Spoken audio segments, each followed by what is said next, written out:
5 लहंगा। रूपा अपनी माँ रोहिणी के साथ एक छोटी सी झोपड़ी में रहती थी। रूपा के पिता रूपा के पैदा होने के कुछ दिन बाद ही इस दुनिया को छोड़कर चले गए थे, जिसके बाद उसके घर की सारी जिम्मेदारी रोहिणी के कंधे पर ही आ जाती है और रोहिणी बेचारी अपना घर चलाने के लिए दूसरों के घरों में साफ सफाई का काम किया करती थी। ऐसे ही एक दिन रोहिणी की तबीयत खराब होती है तो उसे काम पर जाने में थोड़ी सी देर हो जाती है, जिसकी वजह से उसकी मालकिन उस पर झल्लाते हुए कहती है, अरे ओ रोहिणी, आज तुझे काम पे आने में इतनी देर कैसे हो गई? यहाँ कब से सारा काम फैला पड़ा है और यहाँ कब से सब चाय का इंतजार कर रहे हैं और तू है कि अब आ रही है? अगर ऐसे ही काम चोरी करती रही ना तो मैं तेरी इस महीने की पूरी पगार काट लूंगी। फिर तुझे समझ में आएगा कि देर से आने का क्या अंजाम होता है। नहीं नहीं मालकिन, ऐसा मत कहिए। मुझ गरीब का घर इन्हीं पैसों से चल रहा है। मेरी जवान बेटी घर में पड़ी हुई है और अगर आप मेरी पगार ऐसे ही काटती रहेंगी तो मैं अपनी बेटी की शादी कैसे कर पाऊंगी? अरे मैंने क्या तेरी बेटी का ठेका लिया है? तुम गरीबों की तो यही दिक्कत है, जहाँ बड़े लोग दिखे नहीं वहीं अपनी गरीबी का राग अलापना शुरू कर देती हो। लेकिन मेरे सामने ऐसा बिल्कुल नहीं चलेगा, इसलिए चुपचाप अंदर जा और अपना काम कर, समझी? ठीक है मालकिन। अपनी मालकिन की बात सुनकर रोहिणी की बची कुची आस भी टूट जाती है और वो अपनी आंखों में आंसू लिए चुपचाप से जाकर अपना काम करने लगती है। और शाम को जब रोहिणी काम करके घर वापस लौटती है तो उसकी बेटी रूपा उससे कहती है, माँ आप घर वापस आ गई? देखो मैंने आपके लिए गर्मा गर्म खाना बनाया है, अब बस आप जल्दी से हाथ मुंह धोकर आ जाइए माँ। मुझे पता है माँ, आपको सारा काम अकेले ही करना पड़ता है ना, इसलिए देखो आज मैं खुद नदी से पानी भर कर लाई हूँ, इसलिए अब से आपको घर का कोई भी काम करने की जरूरत नहीं है। मैं घर का सारा काम कर लिया करूँगी, आप बस अपने सेहत का ख्याल रखिए माँ। मेरी प्यारी बच्ची, तू मेरे बारे में कितना सोचती है, लेकिन बेटी तू अकेले इतना सारा काम कैसे करेगी? माँ जैसे आप करती हो, इसलिए अब आप ज्यादा मत सोचिए और चलकर खाना खा लीजिए। उसके बाद दोनों माँ बेटी मिलकर खाना खाते हैं और उनकी थाली में ज्यादा कुछ नहीं था, बस 2 रोटी और प्याज के कुछ टुकड़े थे जो उनकी गरीबी को साफ साफ जाहिर कर रहा था। रोहिणी अपनी बेटी के लिए बहुत कुछ करना चाहती थी, लेकिन पैसों की कमी होने की वजह से वो अपनी बेटी को ज्यादा कुछ नहीं दे पाती थी। मेरी बच्ची मुझे माफ कर दे, तेरी यह गरीब माँ ना तो तुझे एक अच्छी जिंदगी दे पाई और ना ही तेरी शादी कर पा रही है। माँ आप ऐसा क्यों बोल रही हो? अरे मेरे लिए तो आप ही सब कुछ हो और आप मेरे लिए तो बीमार होने के बावजूद भी लोगों के घरों में काम करने जाती हो ताकि आप मुझे एक अच्छी जिंदगी दे सको। और जीने के लिए सिर्फ पैसे ही जरूरी नहीं बल्कि प्यार भी जरूरी होता है, और मेरे पास तो मेरी माँ का भरपूर प्यार है। तो इसलिए आज के बाद आप कभी ऐसा मत सोचना कि आपने मुझे एक अच्छी जिंदगी नहीं दी है। इतना बोलकर दोनों माँ बेटी खाना खाकर सो जाती है। अगली सुबह जब रोहिणी फिर से तैयार होकर अपने काम पर जा रही होती है कि तभी रास्ते में उसका एक्सीडेंट हो जाता है, जिसकी वजह से उसे काफी चोटें आती है और पैसे ना होने की वजह से उसका ठीक ढंग से इलाज भी नहीं हो पाता है और कुछ ही दिनों में वो अपना दम तोड़ देती है। माँ अब मुझे छोड़कर नहीं जा सकती माँ, उठिए माँ। माँ आपको क्या हुआ माँ? रूपा के तो सर पे मानो माँ के मरने के बाद जैसे पहाड़ ही टूट पड़ता है। उस बेचारी अनाथ लड़की के पास अपना पेट पालने के लिए अब कोई जरिया नहीं बचा था और वह लोगों के सामने काम के लिए हाथ फैलाने लगती है, लेकिन कोई भी उसे काम नहीं देता है। और थक हार कर रूपा गांव से दूर एक कुएं के पास जाकर खड़ी हो जाती है और रोते हुए कहती है, हे भगवान, अब मेरे पास जान देने के अलावा और कोई चारा नहीं है। इस दुनिया में कोई भी मुझ अनाथ का सहारा नहीं है। ना तो यहाँ मुझे कोई काम दे रहा है और ना ही कोई मुझे 2 वक्त की रोटी दे रहा है। तो अब तू ही बता, मैं कैसे इस जालिम दुनिया में अपना जीवन बिता पाऊंगी? मुझ गरीब का तो कोई हाथ भी नहीं थामना चाहेगा। मेरी माँ ने भी मेरी शादी का सपना देखा था, लेकिन मेरे पास तो एक लहंगा तक खरीदने के पैसे नहीं है। ये सब बोलकर रूपा जोर जोर से रोए जा रही थी और उसके आंसू वर्षा की तरह ही कुएं में गिर रहे होते हैं कि तभी कुएं की रानी माँ कुएं से बाहर आती है और रूपा से कहती है, रूपा, मुझे पता है कि तुम्हारी जिंदगी में बहुत सारी तकलीफें हैं, लेकिन तकलीफ से दूर भागना उसका हल नहीं होता, बल्कि अपनी समझदारी से उसका सामना करना ही उसका सही हल होता है। लेकिन आप हो कौन और आप मेरे बारे में कैसे जानती हो? रूपा, मैं इस कुएं की रानी माँ हूँ और मैं तुम्हारे बारे में सब कुछ जानती हूँ, इसलिए आज तुम्हें यूँ दुखी देखकर मुझसे रहा नहीं गया और मैं यहाँ तुम्हारी मदद करने चली आई। तुम्हें पता है, यह एक जादुई कुआं है और इस कुएं के अंदर ही लहंगों की एक दुनिया है, इसलिए तुम चाहो तो इन लहंगों को ले जाकर बाजार में बेच सकती हो, जिससे कि तुम्हारी अच्छी खासी कमाई हो जाएगी और तुम्हें एक रोजगार भी मिल जाएगा। अच्छा, आपका बहुत बहुत शुक्रिया रानी माँ, आज आपने मुझे जीवन जीने के लिए एक सहारा दे दिया। इतना कहकर रूपा उस जादुई कुएं से कई सारे लहंगे ले जाकर बाजार में उसकी एक दुकान लगाती है। आइए आइए और ले जाइए सबसे सुंदर और सस्ते लहंगे, वो भी सिर्फ 2000 में। आइए आइए। रूपा के उस सुंदर लहंगे को देखकर बिमला नाम की एक औरत उसके पास जाती है और उससे कहती है, अरे वाह, तुम्हारे पास तो बहुत ही सुंदर सुंदर लहंगे हैं। तो बताओ, ये मेहरून वाला लहंगा कितने का दे रही हो? ये वाला लहंगा सिर्फ 2000 का है चाची। क्या? सच में? ये इतना सुंदर लहंगा सिर्फ 2000 का है? मुझे तो यकीन ही नहीं हो रहा। हाँ हाँ चाची, ये लहंगा सिर्फ 2000 का ही है, आप इसे ले जाइए, आपकी बेटी को ये बहुत ही पसंद आएगा। इतना सुनकर बिमला वो लहंगा खरीद कर वहाँ से चली जाती है। ऐसे ही रूपा के सारे लहंगे तुरंत ही बिक जाते हैं और उसकी अच्छी खासी कमाई भी हो जाती है। और जब शाम को रूपा अपना काम खत्म करके घर वापस जा रही होती है, तो उसी समय उसके पास एक गरीब लड़की आती है और कहती है, प्लीज दीदी, गरीब की मदद कर दीजिए, कल मेरी शादी है और मेरी गरीब माँ के पास मेरा लहंगा खरीदने तक के पैसे नहीं है। मुझे समझ में नहीं आ रहा मैं क्या करूँ। उस गरीब लड़की की बात सुनकर रूपा उससे कहती है, सुनो बहन, तुम चिंता मत करो, मैं तुम्हें सबसे सुंदर लहंगा लाकर दूंगी, बस तुम मेरा यहीं पर इंतजार करो, मैं बस अभी आई। इतना बोलकर रूपा उस जादुई कुएं के अंदर जाकर एक लाल कलर का सबसे सुंदर लहंगा लेकर आती है और उस लड़की को देते हुए कहती है, ये लो बहन, ये लहंगा तुम पर बहुत ही सुंदर लगेगा और अब तुम इसे अपनी शादी में पहन सकती हो। रूपा उस लड़की को लहंगे के साथ साथ कुछ पैसे भी देती है और वह लड़की उसका शुक्रिया अदा करके वहाँ से चली जाती है। और ऐसे ही रूपा रोज उस जादुई कुएं से लहंगा लेकर बाजार में बेचा करती है, जिससे उसकी बहुत ही अच्छी कमाई होने लगती है और वो अपनी टूटी फूटी झोपड़ी छोड़कर अपने लिए एक सुंदर सा घर बनवाती है और अब उसकी जिंदगी में किसी तरह की कोई कमी नहीं रहती। ऐसे ही एक दिन रूपा उस कुएं के पास जाकर कहती है, हे जादुई कुआं, आपका बहुत बहुत शुक्रिया, आज आपकी वजह से मेरी जिंदगी में अब किसी भी तरह की कोई कमी नहीं है, बस अब मैं अपनी माँ का एक सपना पूरा करना चाहती हूँ। रूपा की बात सुनकर उस जादुई कुएं से एक आवाज आती है, सुनो रूपा, मुझे पता है तुम यहाँ पर अपनी शादी का सपना लेकर आई हो, लेकिन तुम्हें शायद नहीं पता कि तुम्हारा ये सपना जल्द ही पूरा होने वाला है। मैं तुम्हें इस कुएं का सबसे सुंदर और जादुई लहंगा दूंगी।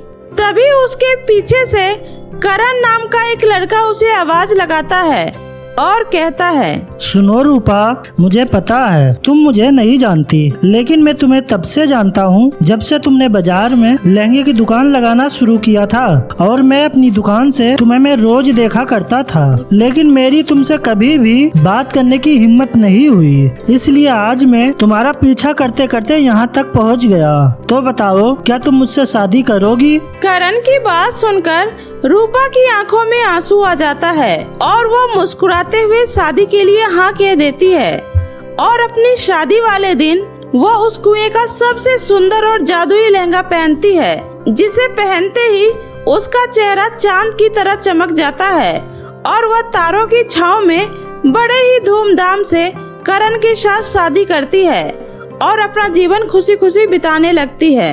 सोने के बालों वाली बहनों का जादू। बहुत समय पहले की बात है। रौनकपुर गांव में नीलिमा अपनी बहन काव्या के साथ रहती थी। वे लोग बहुत गरीब थे। उसकी माँ कौशल्या जंगल से लकड़ियाँ काटकर उसे शहर में ले जाकर बेचा करती थी और उसी से उनके घर का गुजारा चलता था। कौशल्या ने लकड़ियां बेचकर अकेले ही अपनी दोनों बेटियों का पालन पोषण किया था। कौशल्या की दोनों बेटियां जब बहुत छोटी थी तभी उसका पति परदेश कमाने का जाने का बोलकर हमेशा के लिए कौशल्या और अपनी दोनों मासूम बेटियों को अकेला छोड़कर चला गया था। तब से कौशल्या ने अकेले ही घर की बागडोर संभाल रखी थी। कौशल्या की दोनों बेटियां अब बड़ी हो चुकी थी और कौशल्या वक्त की मार से उम्र से पहले ही बूढ़ी हो चुकी थी। माँ का हाथ बटाने के लिए नीलिमा और काव्या गांव-गांव जाकर फूल बेचा करती थी। एक दिन, अरे बेटा, मैं जंगल लकड़ियाँ लाने जा रही हूँ, शाम तक आऊंगी, तब तक दोनों बहनें अपना ख्याल रखना। रुको माँ, खाना बन गया है, मैं जल्दी से खाना लगाती हूँ, आप खाना खाकर ही जाना। कौशल्या खाना खाकर हाथ में कुल्हाड़ी लिए जंगल की तरफ निकल जाती है। वहीं दूसरी तरफ नीलिमा और काव्या भी जल्दी से घर का सारा काम खत्म कर फूल बेचने निकल जाती है। फूल ले लो, सुंदर सुंदर ताजे ताजे फूल ले लो। अरे काकी, आप तो मंदिर जा रही हो, बिना फूलों की भगवान की कैसे पूजा? ये लो, फूल लेकर जाओ। अरे बेटा, मैं तुमसे ये फूल नहीं ले सकती क्योंकि मेरे पास फूल खरीदने के पैसे नहीं हैं। काकी, तो क्या हुआ अगर आपके पास पैसे नहीं है तो? ये फूल लो और मंदिर जाओ और देखना, भगवान आपकी सारी मनोकामना जरूर पूरा करेंगे। जुग जुग जियो बेटी, सदा खुश रहो। काकी खुशी खुशी फूल लेकर मंदिर चली जाती है। पता नहीं ये नीलिमा की बच्ची अपने आप को क्या समझती है, जैसे कोई महारानी की बेटी हो। अरे नीलिमा, क्या जरूरत थी उसे फ्री में फूल देने की? अरे काव्या, तुमने देखा नहीं, थोड़े से फूल से ही काकी कितनी खुश हो गई। अरे पैसे तो हम और किसी से भी कमा लेंगे, लेकिन काकी बिना पैसों का जो इतना आशीर्वाद देकर गई है वो दुनिया के किसी भी दौलत से नहीं खरीदी जा सकती है। तुमसे तो कुछ बोलना ही बेकार है, कुछ कहो तो अपना ज्ञान का पिटारा खोलकर रख देती है। अरे घर चलाने के लिए पैसों की जरूरत होती है और हम पैसा कमाने के लिए फूल बेचते हैं, ना कि आशीर्वाद कमाने के लिए, समझी? अब चल। नीलिमा बहुत ही दयालु और विनम्र स्वभाव की थी। वह मुसीबत में आए हर किसी की मदद किया करती थी। वही काव्या नीलिमा के इस दया भाव से बहुत ही ज्यादा चिढ़ती थी। इधर कौशल्या जंगल से लकड़ियां काटकर घर जाने वाली होती है कि तभी उसे जंगल में कुछ आवाजें सुनाई देती है। कौशल्या इधर उधर देखती है। शाम होने वाली है, अब ज्यादा देर जंगल में रुकना ठीक नहीं, मुझे जल्दी ही घर के लिए निकल जाना चाहिए। कौशल्या लकड़ियां उठाकर घर आने ही वाली होती है, तभी एक जख्मी हिरन भागता हुआ उसके पास आता है और वहीं गिरकर बेहोश हो जाता है। हिरन को देखकर कौशल्या कहती है, अरे ये हिरन तो बहुत ही ज्यादा घायल है, लगता है किसी ने इसे बहुत ही बेरहमी से इसका शिकार करते हुए इसे जख्मी कर दिया है। पता नहीं लोग अपने शौक पूरा करने के लिए इन मासूमों के साथ ऐसा क्यों करते हैं, इसका तो बहुत खून बह रहा है। कौशल्या अपनी आंचल से कपड़ा फाड़कर उस हिरन के जख्मों पर बांध देती है और उसे अपने साथ घर ले आती है। हिरन को देखकर कौशल्या की छोटी बेटी काव्या बोलती है, माँ, आप इस हिरन को अपने साथ क्यों लेकर आई हो? माँ, ये हिरन तो काफी ज्यादा घायल है। अरे हाँ माँ, इसका तो काफी ज्यादा खून निकल गया है। माँ, आप यहीं रुको, मैं अभी हल्दी का लेप बनाकर इसकी पट्टी कर देती हूँ, इससे इस हिरन के जख्म जल्दी भर जाएंगे। अरे काव्या, जा दौड़कर पानी ले आ। मैं नहीं जाऊंगी, तुम्हें लाना है तो खुद जाकर ले आओ। चल कोई बात नहीं, मैं खुद ही ले आती हूँ। नीलिमा इतना बोलकर खुद ही पानी लेने चली जाती है और हिरन की अच्छे से मरहम पट्टी करती है। और उस हिरन का बहुत अच्छे से ख्याल रखती है। वहीं दूसरी तरफ काव्या बहुत ही ज्यादा घमंडी और कामचोर थी। वह नीलिमा के किसी भी काम में उसका हाथ नहीं बटाती थी। कुछ ही दिनों की अच्छी देखभाल के बाद वह हिरन बिल्कुल ठीक हो जाता है। एक दिन नीलिमा उस हिरन को घास खिलाते हुए बोलती है, हे प्यारे से हिरन, तुम ठीक तो हो ना? मुझे पता है अब तुम बिल्कुल ठीक हो गई हो और अच्छे से चलने फिरने भी लगी हो। मैं आशा करती हूँ तुम्हें यहाँ रहने में कोई परेशानी नहीं हुई होगी। चलो अब तुम घास खाओ, मैं चलती हूँ, मुझे थोड़ा काम है। अगले दिन नीलिमा जब नहाकर बाहर आई तो उसने देखा उसके सर के सारे बाल गायब हो गए। यह देखकर नीलिमा बहुत ही ज्यादा डर गई और वह रोने लगी। हे भगवान, ये मेरे बालों का क्या हो गया? मेरे बाल कैसे गायब हो गए? तभी वहाँ पर काव्या आती है और बोलती है, ओफो नीलिमा, अब तुझे क्या हुआ? तू रो क्यों रही हो? ओहो नीलिमा, ये क्या हो गया? तेरे सारे बाल कहाँ गए? नीलिमा, मैं तुझे बताना ही भूल गई थी। वो मैं शैम्पू की बोतल में बाल हटाने वाली दवाई रख दी थी। कहीं तुमने उसे तो अपने बालों में नहीं लगा लिया? हे भगवान, अब क्या होगा? काव्या देख, आज तेरी वजह से मेरे सारे बाल टूट गए। तेरी इस लापरवाही ने मुझे जिंदगी भर के लिए गंजी बना दिया है। अब मैं किसी को अपना मुंह नहीं दिखा पाऊंगी। नीलिमा, मुझे माफ कर दे। नीलिमा, ये ले, तू ये शैम्पू लगा कर देख, शायद तेरे बाल वापस आ जाए। बहुत ही अच्छा शैम्पू है, मैं कल ही बाजार से इसे लेकर आई थी। यह सब बाहर खड़ा हिरन सुन लेता है और नीलिमा को इस तरह रोता देख उस शैम्पू पर वो जादू कर देता है। कुछ देर बाद नीलिमा जब उस शैम्पू से बाल धोकर बाहर आती है तो उसके सर पर बहुत ही सुंदर सोने के बाल आ जाते हैं। यह देखकर काव्या हैरान हो जाती है और बोलती है, अरे वाह नीलिमा, अभी तो तेरे सर पर एक भी बाल नहीं थे और ये एकदम से तेरे सर पर सोने के बाल कैसे आ गए? क्या कहा तुमने? मेरे बाल, वो भी सोने के? हाँ नीलिमा, मेरी बात का यकीन ना हो तो खुद जाकर शीशे में देख लो। अरे हाँ, ये तो सच में मेरे सोने के बाल हो गए। पर कैसे? मेरे बाल सोने के कैसे हो गए? नीलिमा, तुम अपने बालों को लेकर दुखी थी ना, इसीलिए। क्या ये आवाज कहाँ से आ रही है?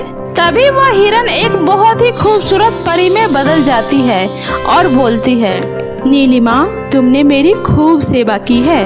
तुम एक बहुत ही अच्छी लड़की हो, इसलिए मैंने तुम्हें सोने के बाल का वरदान दिया है।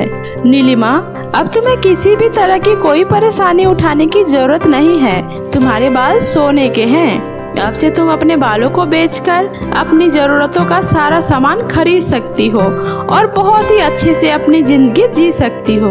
काश नीलिमा की तरह मेरे बाल भी सोने के हो जाते। अपनी बहन को यूं उदास देखकर नीलिमा कहती है, परी जी, आपका बहुत बहुत शुक्रिया। परी जी, आपने मुझे जो वरदान दिया है, मैं चाहती हूँ कि मेरी तरह ही ये वरदान आप मेरी बहन काव्या को भी दे दे। प्लीज परी जी। ठीक है, ऐसा ही होगा। काव्या के बाल भी अब सोने के हो जाएंगे। काव्या, तुम भी जाकर उस जादुई शैम्पू को अपने बालों में लगा लो, लेकिन ध्यान रहे, अगर तुम में से किसी ने भी किसी गरीब इंसान का दिल दुखाया तो ये सोने के बाल हमेशा के लिए तुम्हारे सिर से गायब हो जाएगा। ये बोलकर परी वहाँ से गायब हो जाती है। उसके बाद काव्या भी उस शैम्पू का इस्तेमाल करती है और उसके बाद उसके बाल भी सोने के हो जाते हैं।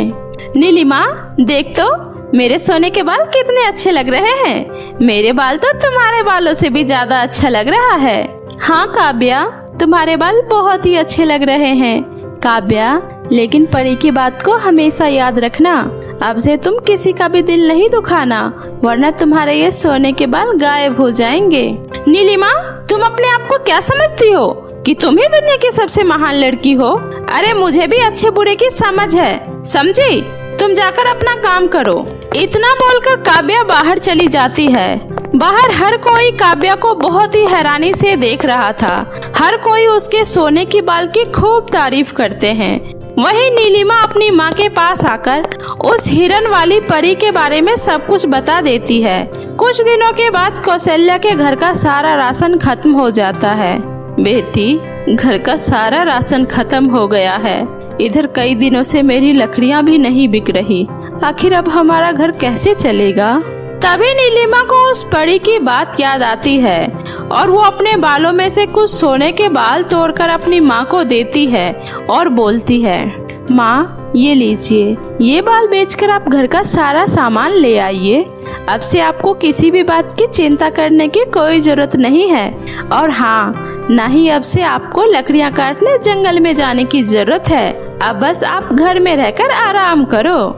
नीलिमा की माँ उस सोने के बाल को बेचकर घर का सारा सामान ले आती है और साथ ही वे लोग और भी गरीब लोगों की सहायता करती है। वहीं दूसरी तरफ काव्या किसी की भी कोई मदद नहीं करती है, बल्कि वह तो अपने बालों को बेचकर अपने लिए नए नए कपड़े और मेकअप का सामान, शॉपिंग ये सब करने लगती है। ऐसे ही कुछ दिन बीत जाता है। फिर एक दिन उसके दरवाजे पर एक बूढ़ी अम्मा आती है और खाने के लिए कुछ मांगती है। कुछ खाने को दे दो बेटा, बहुत जोरों की भूख लगी है। अभी हमारे घर में खाने के लिए कुछ नहीं बना है अम्मा, हम आपको कुछ नहीं दे सकते, आप जाओ यहाँ से। तभी उधर से नीलिमा आती है। काव्या, ऐसे किसी को खाली हाथ अपने घर से नहीं भेजते। अब तो हमारे पास किसी भी चीज की कोई कमी नहीं है। अम्मा आप रुकिए, मैं आपके लिए फल लेकर आती हूँ। और फिर नीलिमा फलों से भरी टोकरी उस अम्मा को दे देती है। ऐसे ही दिन बीत रहे थे। नीलिमा हमेशा अपने गांव के जरूरतमंद लोगों की मदद करती। जिसे भी पैसों की जरूरत होती, नीलिमा अपने सोने के बाल बेचकर उसकी मदद किया करती थी। लेकिन काव्या ऐसा बिल्कुल भी नहीं करती है। एक दिन काव्या मंदिर जा रही होती है। वहीं मंदिर के बाहर कुछ भिखारी बैठे होते हैं जो काव्या को देखकर उनसे पैसे मांगते हैं। अरे बेटा, मेरी मदद कर दो, मैंने 2 दिनों से कुछ नहीं खाया और ना ही मेरे बेटे ने कुछ खाया है। भगवान के लिए थोड़ी सी मेरी मदद कर दो, मेरा बच्चा बहुत बीमार है। मेहरबानी करके मुझे कुछ पैसे दे दो। अब तुम जैसे भिखारियों को भी पैसे चाहिए? अरे मैं नीलिमा नहीं हूँ जो तुम सबकी मदद करती फिरूं। अगर नीलिमा की तरह मैंने तुम्हें अपने सोने के बाल दे दिए, फिर तो मैं जल्दी ही टकली हो जाऊंगी। चलो हटो यहाँ से, मैं तुम्हारी कोई मदद नहीं करने वाली हूँ। काव्या गुस्से से उस भिखारी को डांट कर वहाँ से चली जाती है। काव्या का इस तरह उस भिखारी का दिल दुखाने की वजह से उसके सिर के सोने के सारे बाल गायब हो जाते हैं। तभी वहाँ नीलिमा आती है और अपनी बहन को देखकर हैरानी से बोलती है, अरे ये क्या काव्या, तुमने अपने सारे बाल क्यों कटवा दिए? क्या? नहीं तो। अरे ये मेरे बाल को क्या हुआ? मेरे सोने के बाल कहाँ गए? काव्या को जब अपने बालों के गायब होने का पता चलता है तो वह समझ जाती है कि यह सब उसके बुरे व्यवहार की वजह से ही हुआ है। काव्या को अपनी गलती का बहुत ही ज्यादा पछतावा होता है और वो हमेशा के लिए टकली बनकर रह जाती है। वहीं नीलिमा अपनी दयालुता और विनम्रता की वजह से खूब ख्याति प्राप्त करती है। तो मेरे प्यारे दोस्तों, कैसी लगी आपको मेरी ये कहानी? मुझे कमेंट करके जरूर बताएं। कहानी अच्छी लगी हो तो इसे अपने दोस्तों के साथ भी शेयर करें। और हाँ दोस्तों, अगर आपने अब तक मेरे चैनल जादुई टीवी को सब्सक्राइब नहीं किया है तो जल्दी से नीचे लाल बटन दबाकर अभी सब्सक्राइब कर ले। तो मिलती हूँ ऐसे ही फिर किसी नई मजेदार जादुई कहानी के साथ। तब तक अपना ध्यान रखें। बाय बाय दोस्तों।